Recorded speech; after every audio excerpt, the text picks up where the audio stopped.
दोस्तों, मेरे स्क्रीन पर जिस माँ की तस्वीर आप लोगों को नजर आ रही है, ये सिर्फ एक तस्वीर नहीं बल्कि माँ का एक दिल है। माँ की मोहब्बत की आखिरी हद है।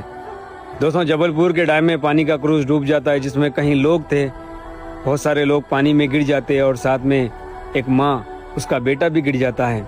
माँ वाटरप्रूफ जैकेट पहन कर थी। चाहे तो वो अपनी जान बचा सकती थी, लेकिन उसने अपनी जान की परवाह नहीं किया। उसने अपने बच्चे को पकड़ कर रखा, सीने से दबा कर रखा अपने बच्चे को। वो मर गई लेकिन अपने बच्चे को नहीं छोड़ा।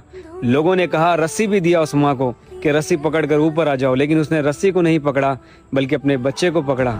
इसलिए दोस्तों, माँ जैसी मोहब्बत इस दुनिया में कोई किसी को नहीं कर सकता। माँ की मोहब्बत बिना मतलबी होती है। माँ तो माँ होती है, इसलिए माँ के पैरों के नीचे जन्नत होती है। इस तस्वीर ने पूरे लोगों के दिल को रुला कर रख दिया। इस दुनिया में सबसे बड़ा योद्धा माँ होती है।